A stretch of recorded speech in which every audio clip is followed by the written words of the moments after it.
नमस्कार दोस्तों। दान की महिमा निराली है। ज़रूरतमंद के हाथ पसारने पर भी उसे दुत्कार देने की आदत भगवान को पसंद नहीं है। परमार्थी जीवन भगवान की पसंद सूची में है। भगवान विभिन्न प्रकार से हमें परखते हैं। तुलसीदास जी को हनुमान जी ने कोढ़ी के रूप में पहली बार दर्शन दिया था। कण कण में भगवान की बात कही जाती है। इसे केवल कहावत के रूप में नहीं देखना चाहिए। लोगों में एक आदत होती है कि किसी भी बात के लिए मना कर देने की। बेशक हमें मना करने की आदत होनी चाहिए, लेकिन किसी बात के लिए मना करने की आदत हो, इसकी परख होनी चाहिए। हर बात के लिए ना कहने वाला बहुत अधिक नकारात्मक विचारों से भर जाता है। मना करिए, ज़रूर मना कीजिए ऐसी चीज़ों के लिए जो आपके और सामने वाले दोनों के लिए नुकसानदेह हो। देने वाला बड़ा होता है, मांगने वाला तो सदैव छोटा होता ही है। उसकी नज़र झुकी रहती है। आपके सामने दया की याचना करता है, आपसे बिल्कुल वैसे ही जैसे हम ईश्वर के सामने कर रहे हैं। कबीरदास ने कहा है कि मांगने वाला हमेशा नीचे ही होता है। अगर सामर्थ्यवान है तो याचक को कुछ न कुछ अवश्य दान कर दें। इसका क्या लाभ हो सकता है, एक सुंदर कथा से पढ़िए। एक भिखारी सुबह सुबह भीख मांगने निकला। चलते समय उसने अपनी झोली में जौ के मुट्ठी भर दाने डाल दिए। टोटके या अंधविश्वास के कारण भिक्षा मांगने के लिए निकलते समय भिखारी अपनी झोली खाली नहीं रखते, उसमें कुछ न कुछ अवश्य रख देते हैं। पूर्णिमा के दिन था, उस दिन लोग दान करते हैं, इसलिए भिखारी को विश्वास था कि आज ईश्वर की कृपा होगी और झोली शाम से पहले ही भर जाएगी। वह एक स्थान पर खड़ा होकर भीख मांग रहा था, तभी उसे सामने से उस देश के नगर सेठ की सवारी जा रही थी। सेठ पूर्णिमा को किया जाने वाला नियमित दान कर रहा था। भिखारी तो प्रसन्न हो गया। उसने सोचा नगर सेठ के दर्शन और उसने मिलने वाले दान से उनकी कई दिनों की काम हो जाएगी। जैसे जैसे सेठ की सवारी निकट आती गई, भिखारी की कल्पना और उत्तेजना भी बढ़ती गई। सेठ का रथ पास रुका और वह उतरकर उसके सामने पहुँचे। अब तो भिखारी न जाने क्या क्या पाने के सपने देखने लगा।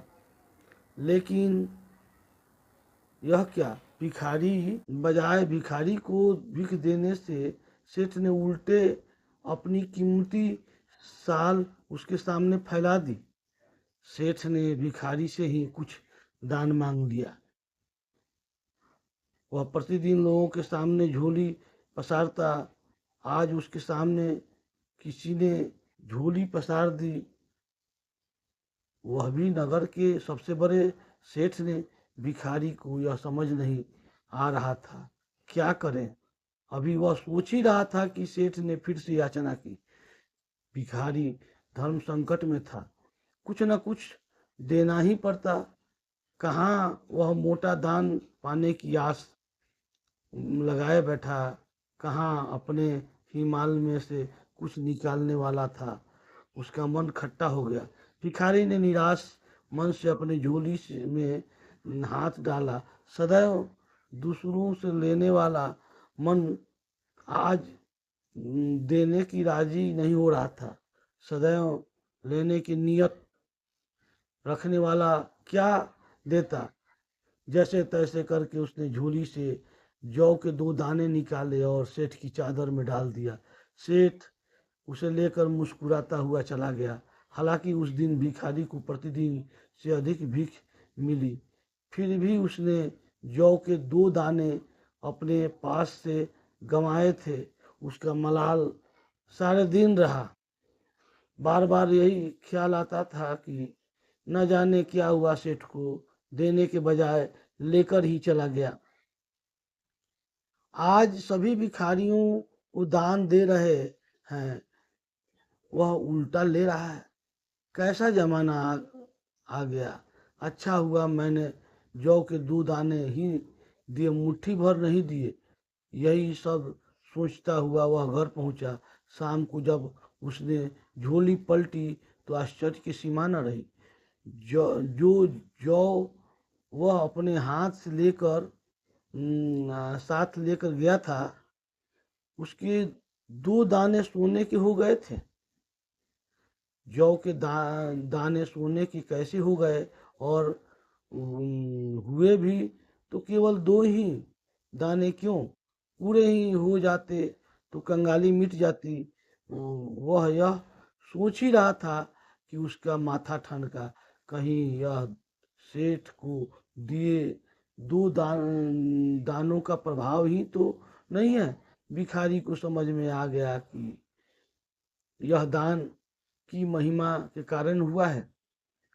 वह पछताया कि काश उस सेठ को और बहुत सारे जौ दे दी होती, लेकिन नहीं दे सका, क्योंकि देने की आदत जो नहीं थी। हम ईश्वर से सदैव पाने की इच्छा रखते हैं। क्या कभी सोचा है कि कुछ दिया भी जा सकता है? मनुष्य की क्या औकात कि ईश्वर को कुछ दे सके। यदि वह उस करीब का कुछ भला कर दे तो ईश्वर का दंड झेलना कष्टमय जीवन बिता रहा है। नहीं, न वही ईश्वर को देना कहा जाता है। देने से कोई छोटा नहीं होता। सुपात्र को देने के लिए नियत रखें। कुपात्र को दिया दान व्यर्थ होता है। जिसका पेट भरा है उसके मुंह में रसगुल्ले ठूसने से बेहतर है कि भूखे को बिस्कुट और पैकेट पकड़ा दें।